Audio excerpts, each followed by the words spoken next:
他死在了20岁，却活了近1000年。900多年过去了，那位天才少年仍然是神一样的存在。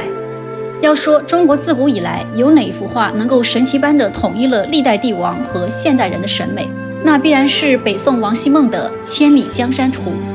这是一个有关亡国之君、奸臣和天才少年的故事。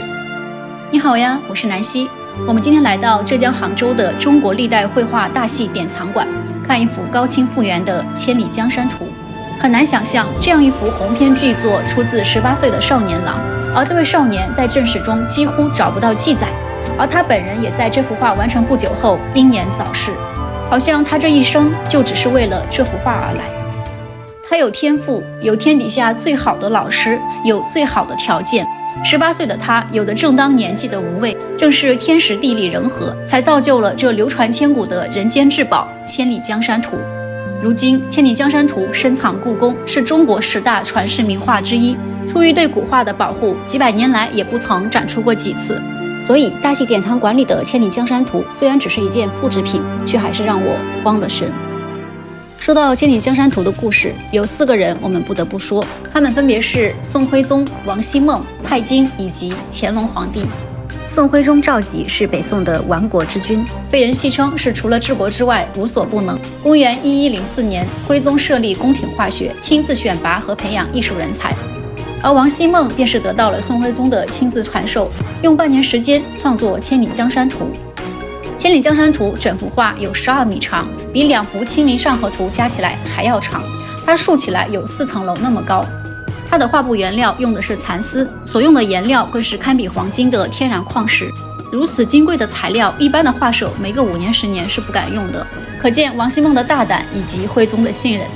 18岁的少年也不藏得掖着，他将毕生所学都用在了这幅画上。青绿色调下，重峦叠嶂，烟波浩渺，山间高崖飞瀑，屋舍点缀其间。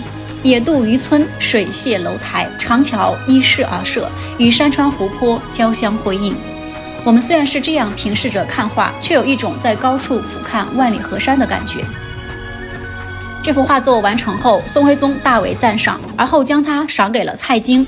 蔡京在历史上是有名的奸臣，但同时呢，他也在书法和艺术上颇有造诣。我们今天之所以知道《千里江山图》的作者和他的创作背景，还要得益于《千里江山图》的卷尾有的蔡京写的跋文。希孟年18，这是王希孟的名字第1次也是最后一次出现在历史长卷中。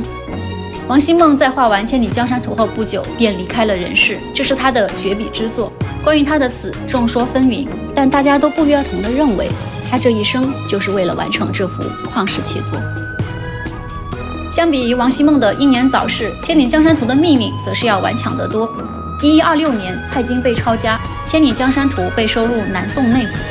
元朝时，一位叫李普光的和尚得到了它，并在上面留下了跋文。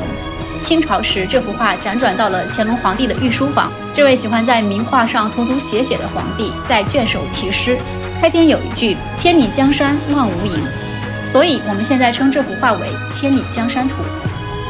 1924年，冯玉祥发动北京政变，溥仪被赶出皇宫时带走了《千里江山图》，而后《千里江山图》流落民间。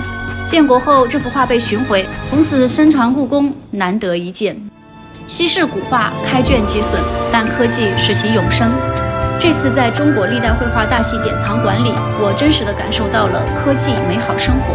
展馆通过数字投影、虚拟影像的运用，将传世名画立体地展现在大众面前。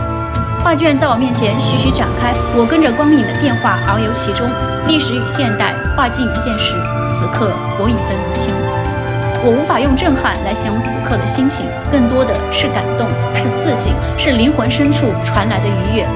而我真的很想把这份触动分享给你。